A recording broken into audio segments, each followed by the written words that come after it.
Ayan. Taas pa rin ang tubig.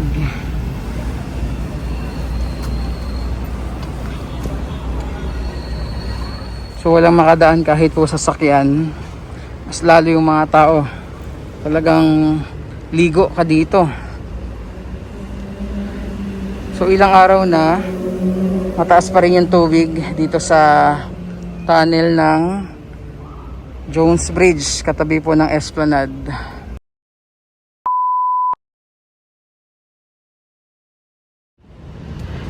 Sobrang ganda na ng panahon dito sa Maynila. Tingnan nyo naman. And nagbabalik tayo dito sa Pasig River Esplanade. Pumunta tayo dito nung Webes after nung baha dahil kay Karina. And today, araw ng Martes, July 30, 2024, pasyal tayo ulit. Yun nga lang, yung baha dito sa may tunnel ng Jones Bridge, until now, baha pa rin po, no? Hindi pa rin madaanan, maging ng mga sasakyan. So nilagyan nila ng harang. Tapos, nakaharang din ito nung nag-visit tayo dito last Thursday. Pero ngayon, yan, akyat tayo ulit. Pero bago yan, pasilip ko muna sa inyo yung ating ilog Pasig. Ayan. Siyempre chukay, kulay tsokolate pa rin. Mga ilang weeks pa yan bago magbalik sa dating kulay. Ayan, mga water hyacinth. Unlike nung Thursday, talagang walang water hyacinth. Ayan, akyat tayo dito sa taas. Buti tinanggal na yung harang. Kung titingnan nyo, bagong paint yung hagdan dito. Ayan, akyat tayo ulit. Tingnan natin yung progress and development nung Phase 1C nitong Pasig River Esplanade. So alam niyo naman, hindi pa tapos yung ilalim nito kung saan nga ilalagay yung mga food stalls and cafe. Ayan o. So yun yung ginagawa and tinatapos pa dito sa Phase 1C ng Pasig River Esplanade. And buti gumanda na yung panahon. Back to work and tuloy-tuloy na ulit yung pagsasaayos dito. And ito yung view sa taas.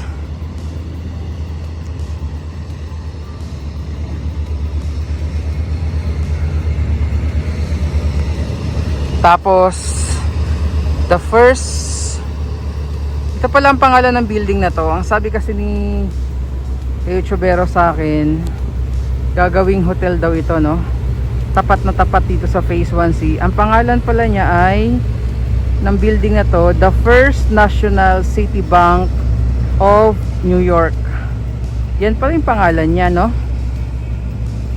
Ayan, makikita nyo, ongoing yung restoration niya and magiging future hotel daw yan. So tapat na tapat niya yung Esplanade. Ayan, lakad tayo.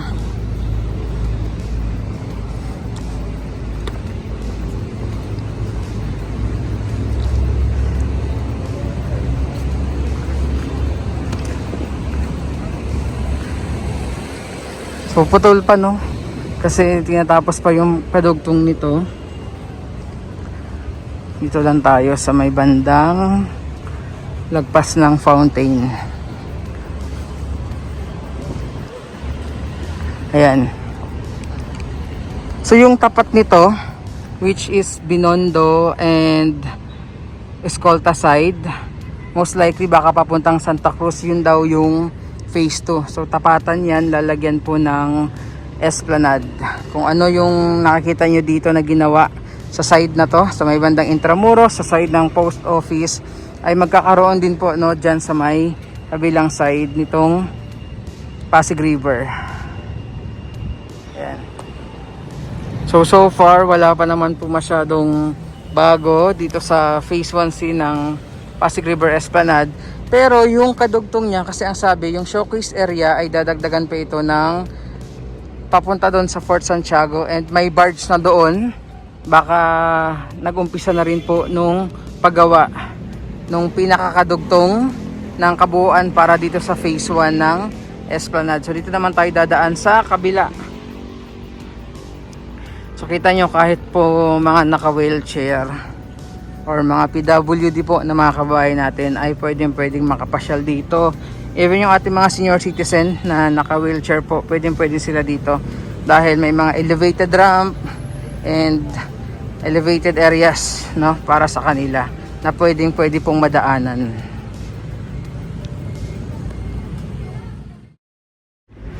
So baha pa rin dito sa gilid ng Esplanade. Ayan, oh. Ito yung tunnel dito sa may Jones Bridge. Ayan. Tawid tayo kasi papunta tayo dun sa sakayan ng ferry.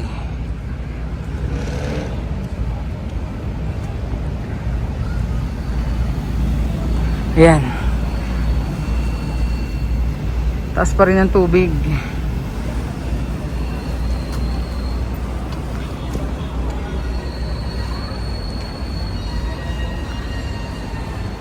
Ito pala yung ano dito, CR.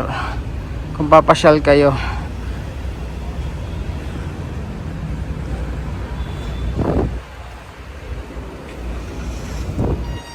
So walang makadaan kahit po sasakyan.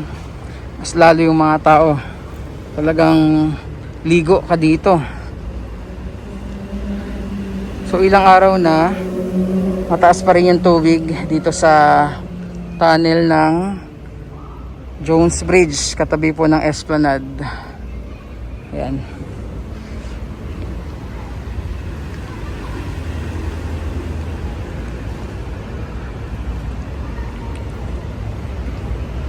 Ito tayo. And ulit kaya yung CR sa mga naghahanap ng restroom. If papasyal kayo dito sa Esplanade, ito yung pinaka banyo. And andito yung Esplanade. Yan. Yan yung patawid dun sa may phase 1C. Galing dito sa side na to. Ayun, baha pa rin.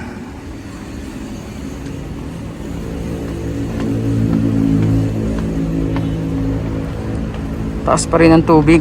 Huh?